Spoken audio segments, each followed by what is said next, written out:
प्रधानमंत्री नरेंद्र मोदी राजस्थान दौरे पर हैं। उन्होंने सीकर में 9 करोड़ किसानों के खातों में किसान सम्मान निधि के 17,000 करोड़ रुपए जारी किए हैं।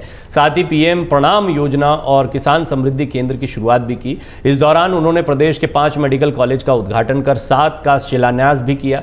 इस दौरान उन्होंने कहा, कांग्रेस और उसके सहयोगी दलों ने एक नया पैतरा चलाया है। ये पैतरा है नाम बदलने का। पहले के ज़माने में कोई पीढ़ी या कंपनी बदनाम हो जाती थी तो तुरंत नया बोर्ड लगाकर लोगों को भ्रमित कर अपना धंधा पानी चलाने की कोशिश करती थी। कांग्रेस भी वही कर रही है। यूपीए के कुकर्म याद ना आए इसलिए इसका नाम बदलकर इंडिया रख दिया गया है और Indian national developmental inclusive alliance ये नाम दिया गया है। इसका जो शॉर्ट फॉर्म है वो इंडिया बनता है। इसको लेकर बहुत आप देख रहे हैं राजनीतिक वाद विवाद हो रहा है और प्रधानमंत्री मोदी के भाषण में ये इंडिया शब्द भी जो है वो छाया रहा। उन्होंने कहा कि बस बोर्ड को बदल दिया गया है, यूपीए के कुकर्म छुपाने के लिए इंडिया नाम दे दिया गया है।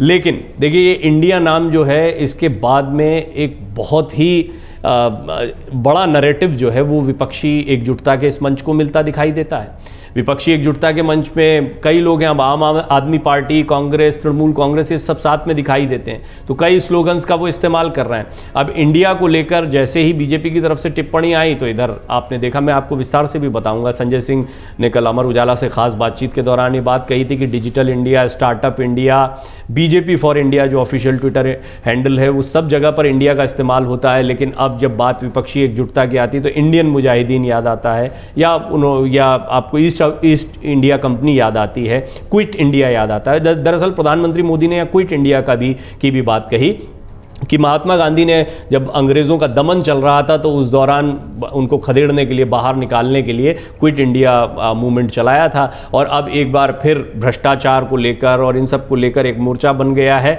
तो क्विट इंडिया एक बार फिर चलेगा। इस तरीके से उन्होंने भी इस नैरेटिव को रखा। और प्रधानमंत्री मोदी की ज़बरदस्त भाषण शैली है, वो किसी भी चीज़ को, किन्हीं भी जो पॉइंट्स होते हैं उनको पकड़ते हैं और वो जानते हैं कि ये जो इंडिया शब्द है इसका नैरेटिव कितने बड़े पैमाने पर आगामी चुनाव के दौरान जा सकता है, इसका इम्पैक्ट हो सकता है। तो वो एक काउंटर नैरेटिव पेश करने की कोशिश कर रहे हैं। लेकिन अब इस पर लगातार पलटवार भी हो रहे हैं और मैं आपको डिटेल में बताऊंगा भी कि किस तरीके से इंडिया पर क्या क्या कहा गया है और फिर किस तरीके से बीजेपी पर भी पलटवार हुए हैं।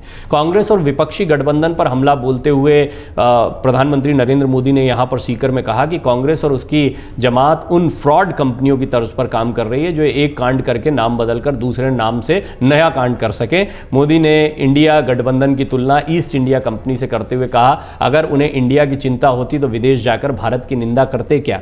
अगर इन्हें इंडिया की चिंता होती तो क्या ये सर्जिकल स्ट्राइक पर सवाल उठाते? अगर इन्हें इंडिया की चिंता होती तो क्या ये गलवान में सैनिकों की शहादत पर सवाल पूछते?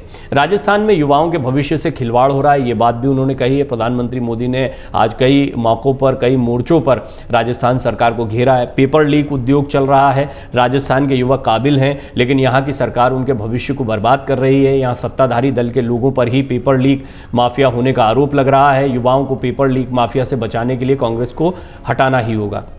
देखिए, मैंने पहले भी आपको बताया है कि कांग्रेस जो है उसने एक उसका जो पूरी मॉडस ऑपरेंडी दिखती है, जो इस वक्त चुनाव में जिस तरीके से वो आगे बढ़ रहे हैं, उसमें ये सारे मुद्दे पहले सचिन पायलट उठा चुके हैं। पेपर लीक का मुद्दा उठाकर तो वो यात्रा निकाल चुके हैं और पेपर लीक मुद्दे को लेकर जिस तरीके से उन्होंने मोर्चा संभाला, उसके बाद में कहीं ना कहीं ऐसा लगता है कि बीजेपी से पहले वो कांग्रेस अपने यहीं पर ये मुद्दे उठाने में कामयाब हो गई, क्योंकि ये बड़ा मुद्दा बनता दिखाई दे रहा था।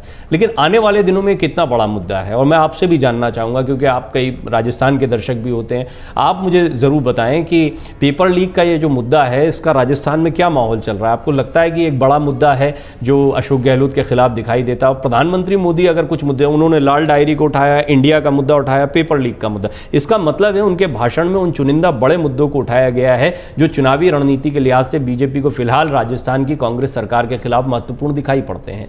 प्रधानमंत्री मोदी ने यह भी कहा कि जब से प्रदेश में कांग्रेस सरकार बनी है तब से विकास के काम में रोड़े अटकाने का काम चल रहा है। उन्होंने कहा कि मैंने राजस्थान वासियों से वादा किया था कि हर घर में नल से जल दूंगा, लेकिन राजस्थान सरकार इसे भी अटका कर रखना चाहती है। पीएम मोदी ने महिला सुरक्षा के मुद्दों पर भी गहलोत सरकार को घेरा है।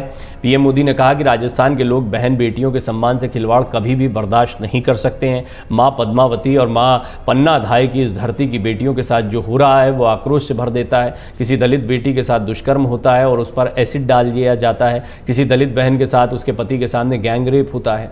आरोपी उसका वीडियो बनाते हैं, पुलिस में रिपोर्ट नहीं लिखी जाती, बेखौफ आरोपी वीडियो वायरल कर देते हैं। छोटी छोटी बच्चियां और स्कूल की टीचर्स तक राजस्थान में सुरक्षित नहीं है।